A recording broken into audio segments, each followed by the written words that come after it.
어떤 마음으로 올라가는가라는 말씀의 제목을 가지고 생각하면서 은혜를 나누려고 합니다.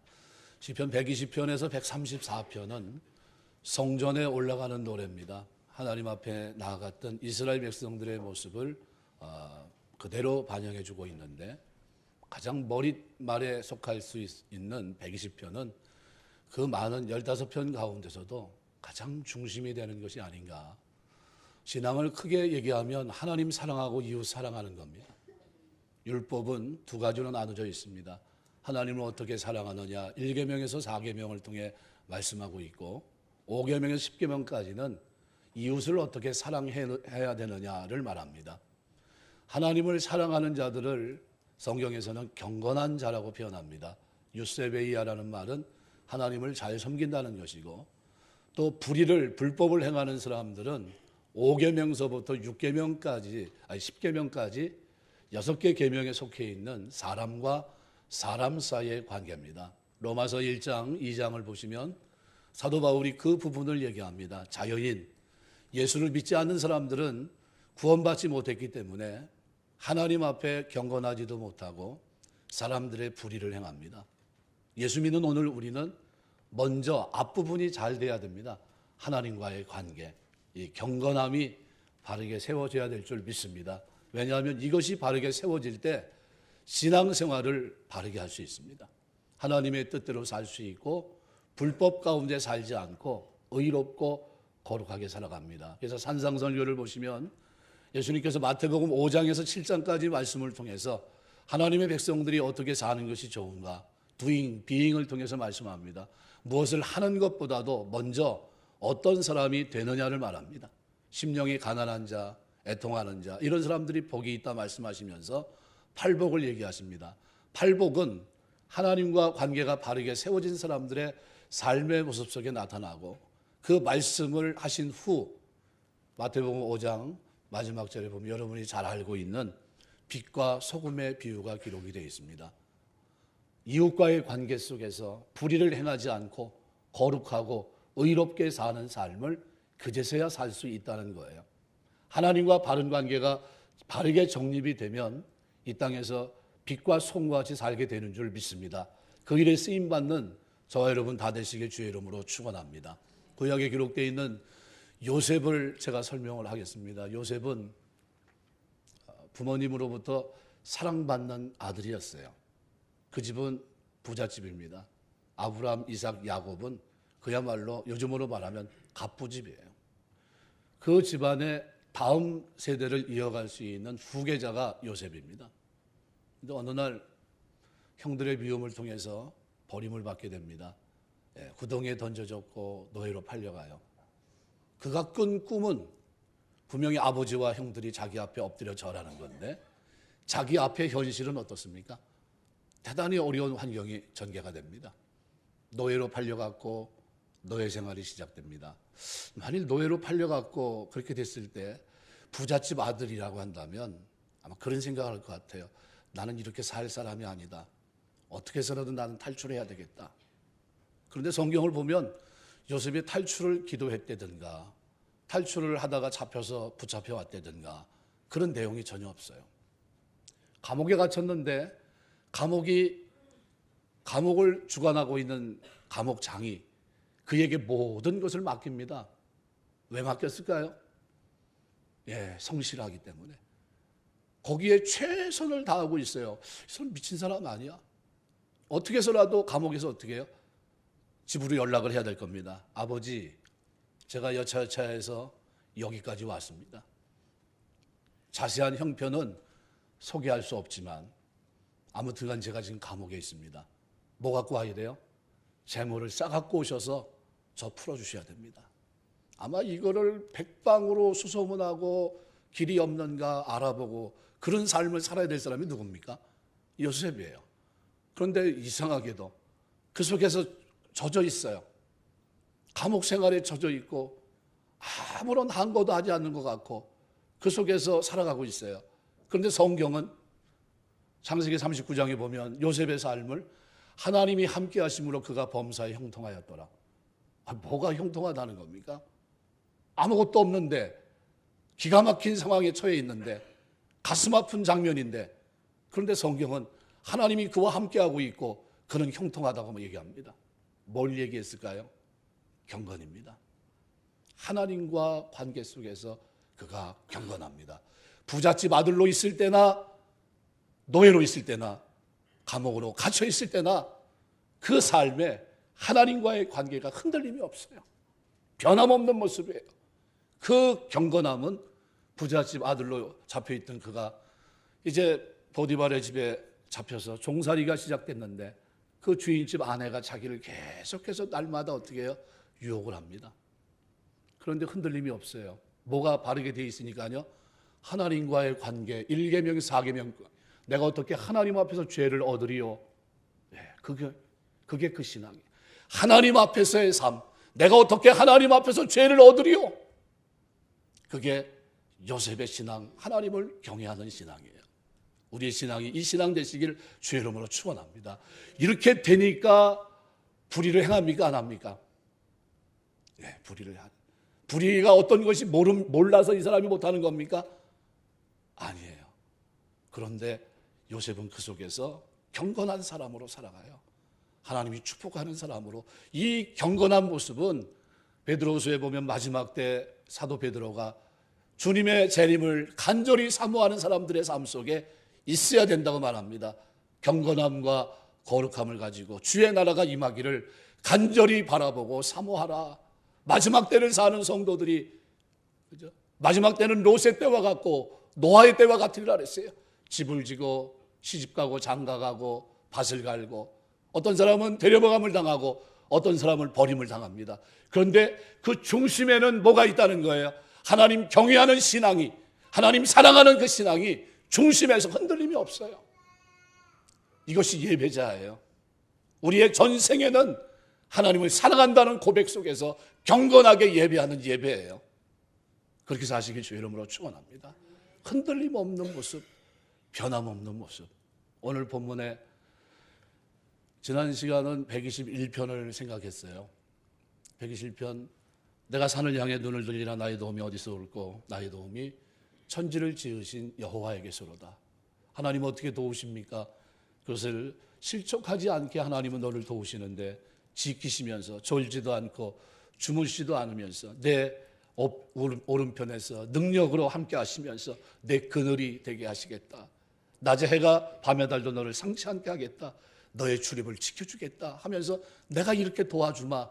네가 순례길을 걷는 동안 광야길 속에서 내가 이렇게 도와주마. 근데 이 말씀을 전하고 나니까 120장 말씀이 자꾸 눈에 어른거려요. 왜 앞장을 얘기하지 않고 뒷장을 얘기했지? 그 생각이 나는 거예요. 안 되겠다 싶어가지고 목요일쯤 돼가지고 본문을 원래 다른 걸 설정했다가 바꿨어요.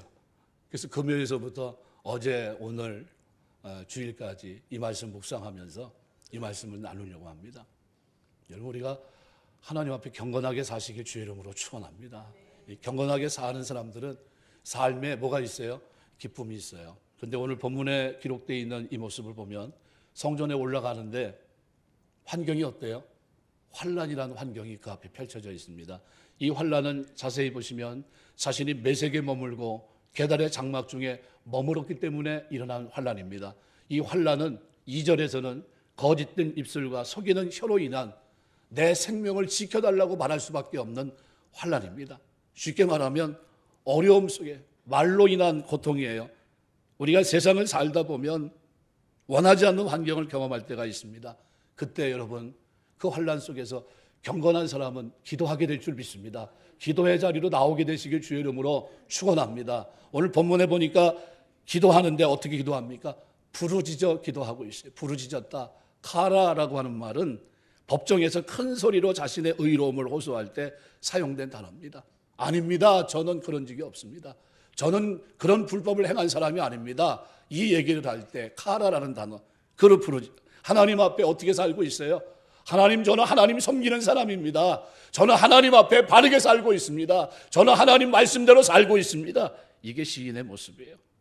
오늘 본문의 시인은 내가 환난 중에 여호와께 부르짖었더니 내게 응답하셨도다, 이렇게 얘기합니다.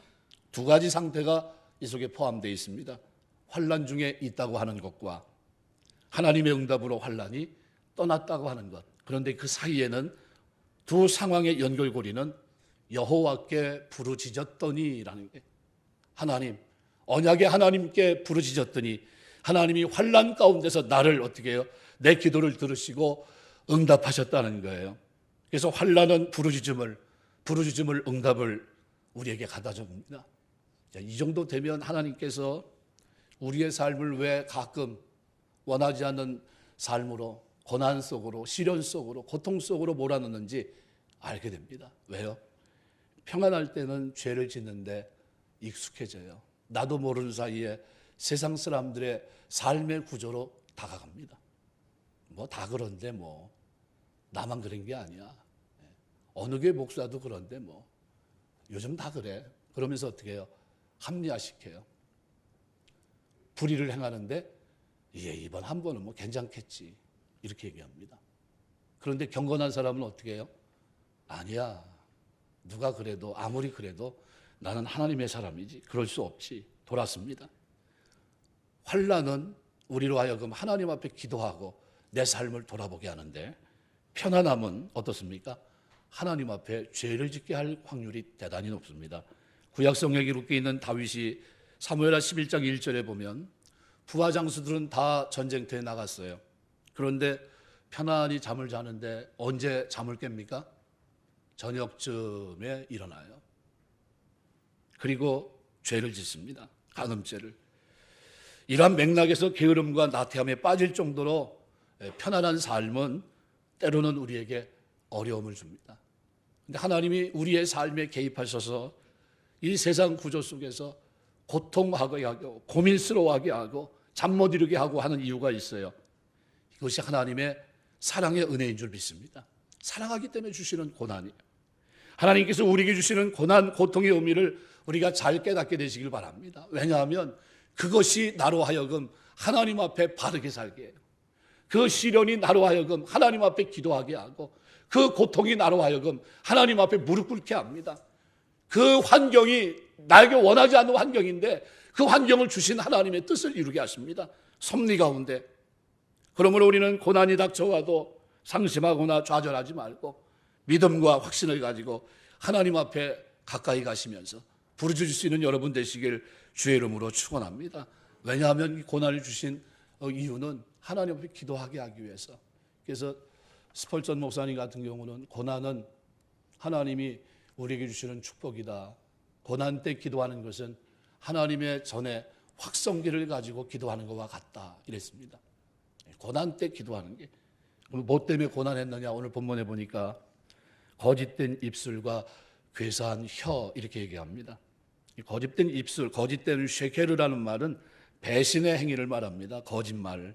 처음에는 친절하게 대했다가 어느 순간 자기 이익을 위해서 등을 돌리는 거, 이걸 말합니다. 괴사한 혀를 했는데, 괴사하다는 레미아라는 말은 다른 사람의 신뢰를 깨뜨리는 배반적인 행위, 법정에서 거짓 증언을 나타낼 때도 이 단어가 사용됩니다. 오늘 본문의 배경은 사무엘상 22장 9절 10절에 기록되어 있는 놉당 제사장 아히멜렉과 그와 함께 있던 85인의 제사장, 그의 가족들을 몰살시키게 만들었던 도액이라는 사람 때문에 기록된 겁니다. 이 도액은 사울의 측근입니다. 사울의 신하였던 도액은 어느 날 다윗이 제사장에게 가서 도움을 받는 것을 보게 돼요. 그리고 아히멜렉이 사울왕을 대적하기 위해서 다윗을 도와준 것처럼 사울에게 보고합니다. 그것이 아닌데 배고파서 떡을 줬을 뿐이고 골리앗의 칼이 보장되어 있던 그것을, 수장되어 있던 것을 줬을 뿐인데, 그런데 엉뚱하게 거짓된 말로 보고를 합니다. 왜곡된 말이죠. 그런데 그 왜곡된 말이 결국은 아히멜렉과 관계된 제사장 가문을 몰락하게 합니다. 참국을 불러옵니다. 세치혀의 파괴력을 보여준 거예요. 이러한 혀의 유력을 뼈저리게 느꼈던 다윗은 하나님 앞에 기도해요. 어떤 기도를 드렸냐면 시편 141편 3절에 보면 이렇게 말합니다. 여호와여, 내 입 앞에 파수꾼을 세우시고 내 입술의 문을 지키소서. 내 입에 파수꾼을 세우시고 내 입술의 문을 지켜달라. 우리가 기도하면서 새벽 기도도 하고 철야 기도도 하고 평상시에도 식사할 때 기도하고 많이 하는데, 여러분 기도문 속에 이런 기도문이 있습니까? 사실은 잘하지 않는 기도 제목이에요. 내 입술에 내 혀에 파수꾼을 세워달라. 잠언 25장 23절 보면 북풍이 비를 일으킴같이 참수하는 혀는 사람의 얼굴에 분을 일으킨다 이렇게 얘기했습니다. 오늘 시인은 거짓된 입술, 괴사한 혀로 말미암아 환난을 경험합니다. 너무나도 큰 환난. 내가 그를 만나지 않았다면, 내가 그곳에 가서 도움을 받지 않았다고 한다면 이런 일이 일어나지 않았을 텐데, 내가 괜히 가서 제사장 그 가문을 멸망시킨 근거를 내가 제공했구나. 너무나 가슴 아파했습니다. 3절 4절 말씀에는 그래서 오늘 본문에 이렇게 얘기합니다. 너 속이는 혀여 무엇을 내게 주며 무엇을 내게 더할꼬. 장사의 날카로운 화살과 노렘나무 숯불 이르로다. 무엇을 내게 주며 무엇을 내게 더할꼬. 이중 의문문으로 되어 있습니다. 고대 근동 사람들이 맹세할 때 주로 썼던 그런 의문문입니다. 신 앞에서 자신들의 맹세, 약속을 굳게 하기 위해 이런 표현을 씁니다.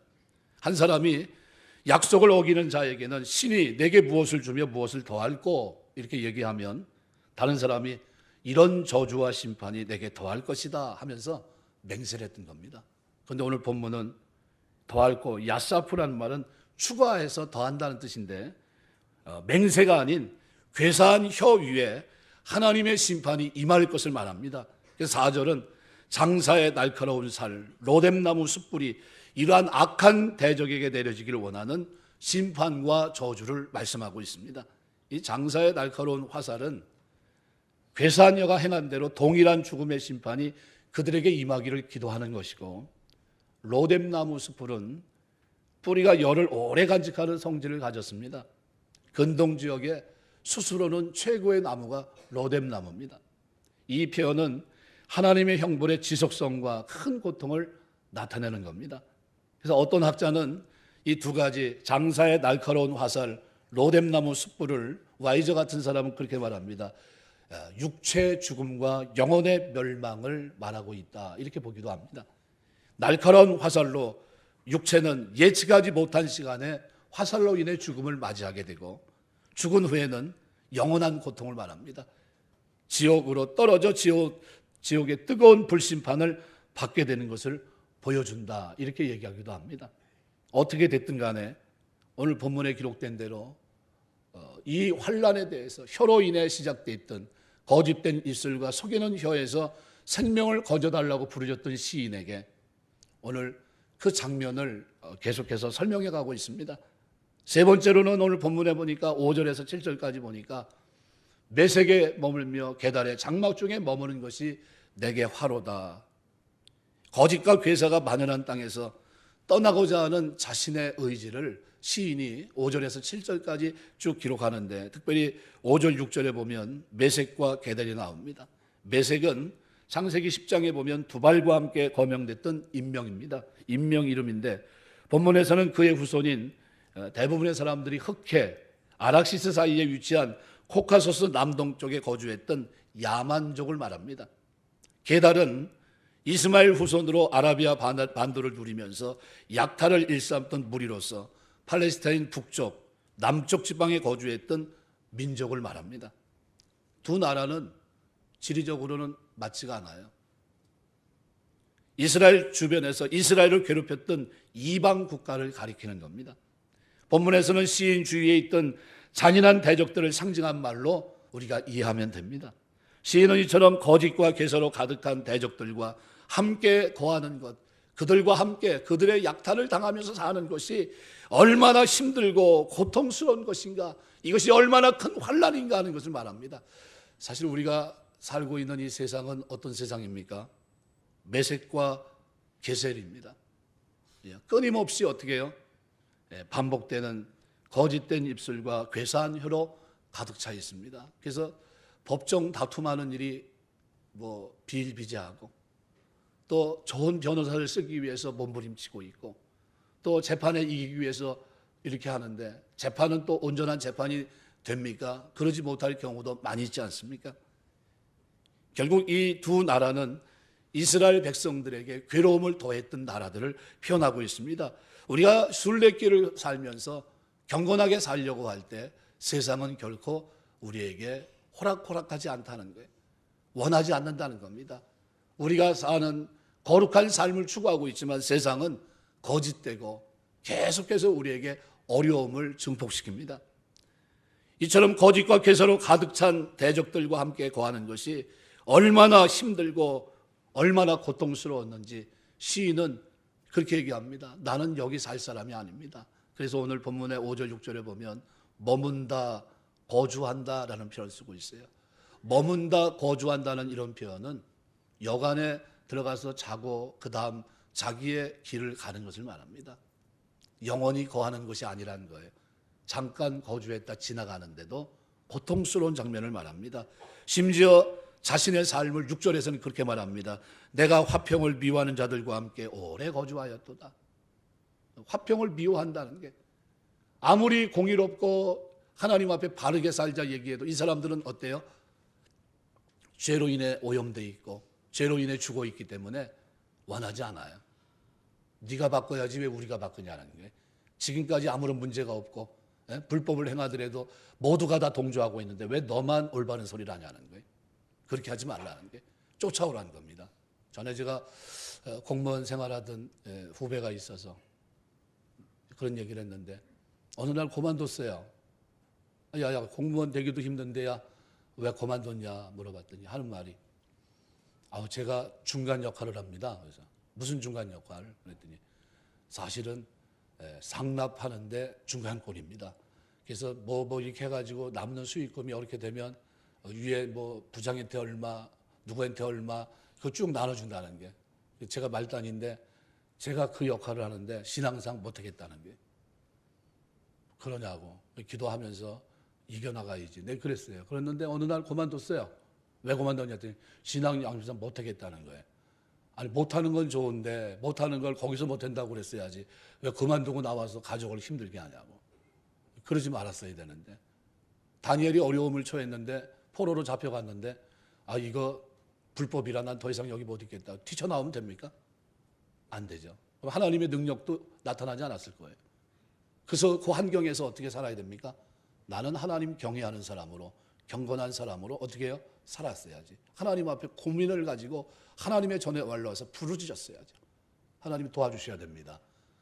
내가 너무 힘듭니다. 고통스럽고 나는 이거 하려고 공무원된 것이 아닌데 잘못됨을 바로잡고 싶습니다. 하나님 내 삶이 쓰임받게 하옵소서. 저들로 하여금 돌이킬 수 있는 그런 장면이 일어나게 하옵소서. 내가 그 일에 쓰임받기를 원합니다. 엎드렸어야 돼요. 매달렸어야 되고 부르짖었어야 돼요. 그 환란에서 뒤로 한 발 쓱 뺀 겁니다. 그렇게 살려면 어디가 살아야 됩니까? 섬으로 가야 돼 혼자. 그런 거 이런 거 보지 않고 그런 장면이 있으면 하나님 앞에 환란을 붙잡고 부르짖게 되시기 주의 이름으로 축원합니다. 환란이에요. 믿는 성도에게 경건한 삶으로부터 불의로를 향해 나아가게 하는 건 환란이에요. 환란. 받아들일 수 없는 거예요. 받아들일 수 없는 거예요. 그때는 매달려야 돼요. 하나님 앞에 부르짖어야 돼요. 도와주셔야 됩니다. 도와주셔야 됩니다. 내가 이렇게 사는 사람이 아니지 않습니까? 나를 부른 것이 하나님이 나를 세운 것이 진리를 파수하기 위해서 세운 거 아닙니까? 오늘 시인이 바로 그 고민 속에 있는 거예요. 이 세상에서 더 이상 구할 데가 없다는 게 하나님 앞에 매달리는 거, 매달려서 부르짖는 게 하나님 응답하세요.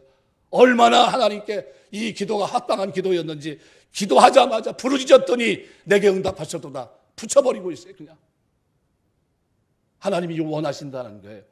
환란 속에서 기도하기를 원하신다는 거예요. 그 고통을 가지고 고민하면서 자기 혼자 괴로워하지 말고 하나님 앞에 매달리라는 게 기도하시길 주의 이름으로 축원합니다. 도움을 구해야 될 거 아니에요. 도움을. 하나님 내 경건한 사람이 하나님 사랑하며 경외하면 사람이 내가 지금 힘듦 속에 있습니다. 불의를 행할 수밖에 없는 이 삶의 구조 속에 있습니다. 못하겠습니다. 도와주셔야 됩니다. 내가 하나님 앞에 가진 신앙을 지킬 수 있도록 도와주옵소서. 매달렸어야죠. 나왔다는 거예요. 그 가족을 봤어요. 아이는 이제 5학년인데 농구를 잘한다고 농구를 시킨다고 그러는데 공무원 생활 그만두고 나와서 뭐로 죄를 키울까 하는 생각을 하는 거예요. 답답하더라고요. 우리가 사는 환경에는 거짓과 괴사가 만연한 땅입니다. 거할 수가 없어요. 그러면 우리가 주일, 그래서 교회 와야 돼요. 교회 와서 뭐 해야 됩니까? 도움을 구해야 될 거 아니에요. 하나님 앞에 부르짖으면서 도와주십시오. 나는 화평을 원합니다. 나는 하나님 앞에 바르게 살기 원하고 나는 경건하게 살기 원하는데 환경은 어때요? 그렇지 못해요. 7절은 오히려 그와 같은 환경을 좀 더 내가 화평을 원할지라도 저희는 싸우려 하는도다. 죽이려고 한다. 죽이려고. 저 하나만 없어지면 되는데, 우리만 하나면 되는데, 저 한 사람만 없어지면 우리가 하고 싶은 대로 할 수 있는데 그렇다는 거예요. 요즘 우리가 이 시대에 살고 있는데 WCC 우리가 종교 하나, 세계 종교를 하나로 묶는 작업을 하고 있어요. 진리를 벗어나서 화합하자는 거예요. 어떻게 보면 굉장히 좋은 테마 같아요. 그죠? 그런데 그 진리를 벗어난다는 게 하나님 말씀을 잠깐 왜곡하고 서로 어떻게 해요? 악수하자는 게, 이것도 이해해주고 저기도 구원이 있다고 얘기하고, 그냥 그러면서 인류가 그냥 조금 벗어나더라도 화목할 수 있으면 되지 않느냐, 이런 취지입니다. 그런데 그 말에 저촉되는 사람들이 있어요. 누굽니까? 오늘 프로테스탄트, 우리 반항자들, 우리 개혁교회는 이걸 받아들일 수가 없어요. 무슨 소리야? 하나님 말씀에 1.1핵도 더하거나 뺄 수 없는데 타협이 가능합니까? 불가능해요. 같이 갈 수 있습니까?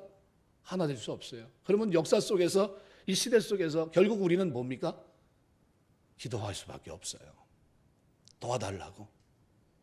하나님 모두가 다 하나님의 진리를 벗어나서 하나 되자고 말합니다. 거짓된 화평을 얘기합니다. 진리를 벗어나서 그냥 그렇게 살자고 얘기합니다. 불의 불법도, 동성애도 어떻게 해요? 오케이 하자고 얘기하고 있어요. 우리가 그런 시대에 지금 살고 있어요. 그런데 우리는 괴로워하지 않아요. 그런가 보다. 다 그런데 미국도 그랬대. 캐나다도 통과됐대. 우리도 통과시켜야 돼. 인권이래. 그렇습니까? 아니에요. 그건 천만에요. 가정의 가치를 지켜야 될 거 아니에요. 양보할 겁니까? 양보로가 안 되는 거예요. 가정의 근간이 무너지면 결국은 그 나라가 망하는 거예요. 동성애 모든 걸 다 던져주겠습니까? 아이들 어려서부터 동성애 이렇게 해가지고 키우는데 그냥 던져줄 거예요? 안 되잖아요. 그러면 이때 뭐 해야 됩니까? 기도하게 되시기 주의 이름으로 축원합니다. 이게 환난이에요. 환난이 지금 눈앞에 펼쳐지고 있는데 기도하지 않아요. 우리 시대가 이상한 시대가 돼서 자기 외의 문제에 관심을 갖지 않아요. 그런데 이 문제는 우리 기독교 공동체 문제예요. 전체가 앞으로의 사활이 걸려있는 문제입니다.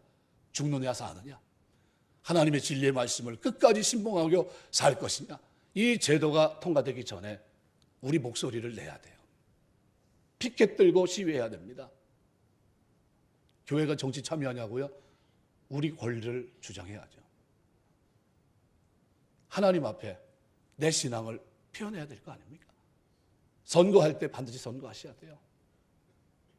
반드시 해서 이렇게 몰지각하게 동성애를 통과시키려고 하고 인권이라는 것에 포장시켜서 이렇게 하는 것에 대해서 아니라고 얘기할 수 있어야 돼요. 아닌 건 아니라고 얘기를 해야죠. 우리는 화평을 원합니다. 진리 가운데. 그런데 저들은 거짓된 화평을 원해요. 싸우려고 합니다. 조용히 하라고 말합니다. 종교를 묶으려고 그래요. 무작위로. 이념을 묶고 가치관을 묶으려고 합니다. 서로 화해하자고 말합니다. 근데 그것은 거짓된 화해예요. 고린도서 6장 15절 16절에 말합니다. 그리스도와 벨리알이 어찌 조화되며 믿는 자와 믿지 않는 자가 어찌 상관하며 하나님의 성전과 우상이 어찌 일치하리요. 선과 악이, 진리와 비진리가, 진실과 거짓은 결코 타협도 화합도 되지 않습니다. 물과 기름이 섞일 수 없는 것과 마찬가지예요. 진리가 아닌 것과 타협하면 안 됩니다. 복음에 져야 되는 모든 것, 영적인 싸움을 위해서 우리는 오늘 시인은 하나님 앞에 나가고 있어요. 부르짖고 있다는 거예요. 기도하고 있어요. 그래서 요한복음 15장 19절은 그렇게 말해요. 너희가 세상에 속하였으면 세상이 자기의 것을 사랑할 터이나 너희가 세상에 속한 자가 아니요 도리어 세상에서 나의 택함을 입은 자인 거로 세상이 너희를 미워하느니라. 왜 미워합니까? 같이 불의를 하고 동성애하면 될 텐데 안 한다. 하나님 경외하고 말씀대로 살겠다는 거예요. 잘못됐다고 얘기하는 겁니다. 그러니까 이 사람들이 미워해요. 박수 쳐주고 그냥 우리 인권이니까 그냥 넘겨달라고 얘기합니다. 넘겨주면 망하는 거예요. 좀 더 관심 있게 보시면 동성애 통과되면요, 우리 남자 여자 성을 한 60가지 정도, 56가지 정도로 이렇게 쭉 나눠버려요. 그리고 어느 날 제가 남자인데 마음이 좀 우울해서 여자가 되고 싶다. 동사무소 찾아가서 내가 이제 오늘서부터 여자 하려고 그럽니다. 그러면 거기서 어떻게 해요? 예, 알겠습니다. 그리고 여자로 이름이 어떻게 해요? 바꿀 수 있는 거예요. 그리고 필요하면 성전환 수술도 할 수 있는 거예요. 근데 그거를 반대하면 어떻게 될까요? 문제가 돼요. 벌금 내야 돼요. 저 목사인데 어느 날 남자 둘이 와서 우리 둘이 지금 너무 사랑해서 결혼하려고 합니다. 제가 목사로서 양심상 남자 둘을 놓고 주례할 수 있습니까? 주례할 수 없잖아요. 못한다고 그러면 신고가 돼요. 그 암흑의 동탄제일교회 갔더니 그 목사가 주례 못한다고 그럽니다. 그러면 책정되어 있는 벌금을 제가 내야 돼요. 기가 막힌 일이 벌어집니다. 여자 둘이 왔는데 우리 둘이 결혼을 너무 사랑해서 우리 이렇게 남자 셋에 여자 하나 이렇게 삽니다. 축하해 주시고 축복해 주시면 좋겠습니다. 이건 뭐지? 이건 잘못된 거잖아. 그런데 법은 어떻게 해요? 통과돼 가지고 오케이 하라는 거예요. 이게 우리가 사는 지금 세상에. 이게 동성애법이라는 거예요. 인권의 포장지에서 넘기려고 하는 겁니다. 이거 찬성해야 됩니까? 반대해야 됩니까? 반드시 투표하시길 주의 이름으로 축원합니다. 우리 권리를 지켜야 돼요. 신앙을 수고해야 될 거 아닙니까? 목숨 걸고 지켜야 돼요. 목숨 걸고. 투표 안 하면 그때 뭐 했냐? 그 결정적인 순간에 해야 돼요. 말씀을 맺겠습니다. 하나님 경외하는 것이 그래서 중요해요. 우리가 예수 믿고 구원받고 하나님의 자녀가 되고 하나님을 사랑하고 그 계명대로 하나님 말씀대로 살려고 하는 것, 유세베이야 경건한 것이 그래서 중요한 겁니다. 이것이 바르게 되면 불의에 동참하지 않습니다. 불법에 대해서 가슴 아파해요. 롯의 의로운 심령이 상하였는지라 왜 상했겠습니까? 동성애를 보면서 괴로워했다는 거예요. 이건 아닌데 하면서 하나님 앞에 부르짖었다는 거예요. 경건한 사람으로 살았다는 거예요. 경건한 사람으로 말세를 살면서 경건하게 사시길 주의 이름으로 축원합니다. 괴로워해야 돼. 괴로워해야 돼요. 그냥 몇 번씩 지나가는 게 아니에요. 모른 척하고 넘어갈 일이 아닙니다. 이것이 우리가 사는 현실이에요. 우리는 좋은 세상에 사는 것 같지만 오늘 메섹과 게달에 살고 있어요. 그리고 우리에게 그들은 계속해서 괴로움을 더합니다. 거짓된 입술과 속이는 혀로 하나님의 백성들이 경건하게 사는 것을 집요하게 막고 있어요. 그런데 우리는 기도하려고 하잖아요. 그런데 하나님 앞에 부르짖지 않아요. 도와달라고 하나님 도와주셔야 됩니다. 건져주셔야 됩니다. 구원해 주셔야 됩니다. 저들을 심판하셔야 됩니다. 말을 하지 않아요. 이것이 우리의 현실이라면 우리의 삶을 직시하시고 하나님, 내가 하나님 잘 섬기게 하옵소서. 이 잘 섬길 수 있는 삶의 구조를 이 나라를 만들어가는데 내가 쓰임받게 하옵소서. 그러면서 오늘 순례자가 하나님 앞에 나아가면서 기도합니다. 도와주십시오. 부르짖습니다. 하나님이 구원하고 계세요. 도와주시고 그로 하여금 그 환난에서 건져주시는 은혜를 주셨습니다. 그 은혜가 우리에게 필요한 줄 믿습니다. 그 은혜가 이 시대에 필요한 줄 믿습니다. 그 부르짖음이 오늘 우리에게 있게 되시기를 주의 이름으로 축원합니다. 기도하겠습니다.